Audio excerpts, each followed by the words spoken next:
Hello, my name is Kara Stroop, and I'm a freshman here at Temple University. I'm majoring in business, and I'm also on the lacrosse team here at Temple, which is a Division I sport. I consider myself a leader. I use transformational leadership in about everything I do, whether it's on the field or off the field or at work. I like to use transformational leadership in everything I do because it's very effective and it gets the job done. I have the Big Five personality. I'm open, I'm pretty honest and open about everything. I'm agreeable, so I can, which I see is also coachable, so I can work with others and not just focus on my needs, but find out what's best for others in the team.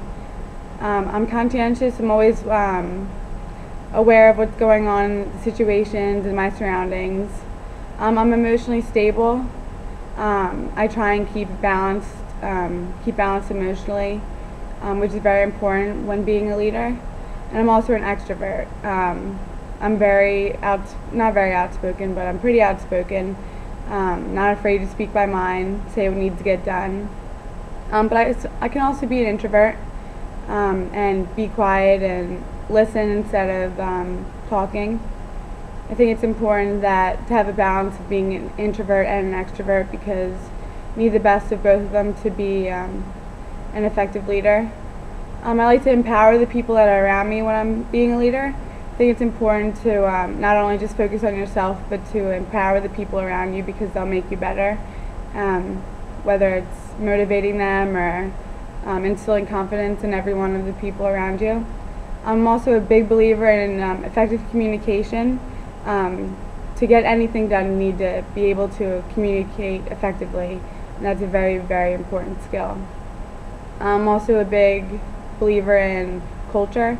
I think culture is very important in every aspect of leadership, whether it's making the people around you buy into a culture or create a culture that's positively affecting everyone that's inside of the group.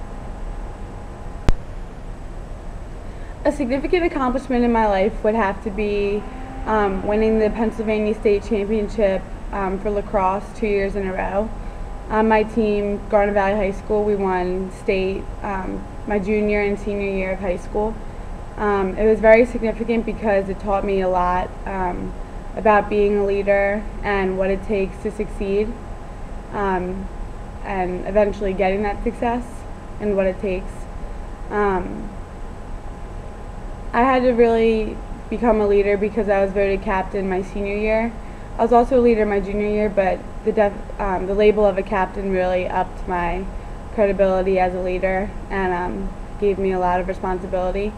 I had to be a transformational leader, whether it was working one-on-one with players who were having a difficult time, trying and motivating the team as a whole, or just setting examples by touching every line when we were running sprints or going 100% in every drill we were doing.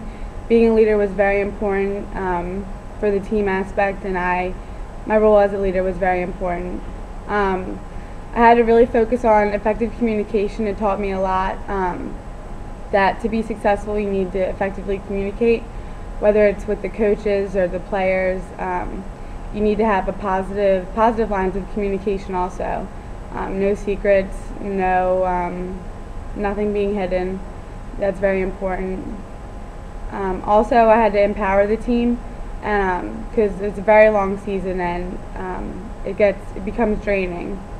So pushing and empowering them to want to succeed and keep going further and farther in the playoffs was a huge part of leading the team. I also had to have the team buy into the culture. It was a very difficult thing to do because it was such a hardcore culture that we had, and we had a lot of underclassmen who weren't necessarily buying into it right away. But eventually, myself and the other leaders on the team had the whole team buy into our culture, which was attributed to our success. One of the things I learned in class was about communication. I learned the basic rules of communication, which I thought I had already understood, but I realized in the class that there were things that I did not realize were very important. One of the things was don't cut the other person off when you're talking to them. You want to listen to what they have to say and really make sure that they know that you're listening to every word they say, because they need to know that what they're saying is important and has relevance to you. Also, an important thing is to restate the question. It shows that you're listening to the person, and that's another big thing that I never did. I wouldn't even think about it before I stepped into this classroom. Ask questions, that was an important thing, because sometimes I felt like that was rude to do, maybe, like I wasn't listening, but now I know that it shows that you are listening and that you're interested in the topic and that you want to know more about it.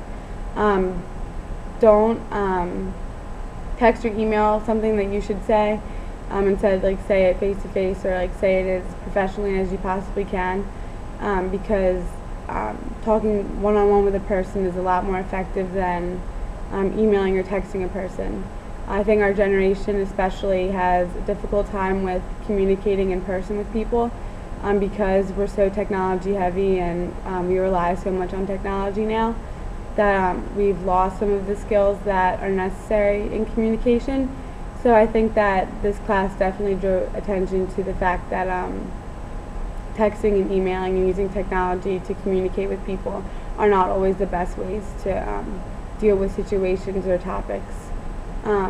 Also, using business vocab is important, because it shows that you're knowledgeable of like what you're talking about, and it shows that you have a better understanding than just some random person on the street who wouldn't know any of the jargon. Storytelling, that was an interesting thing that I didn't know before. Being able to create an analogy of something that you were talking about through a story shows that you really understand what you're talking about, and not only that, but it's a very interesting way to get your point across.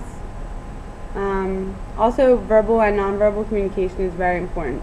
Nonverbal, verbal is kind of obvious, but nonverbal was not obvious to me at all.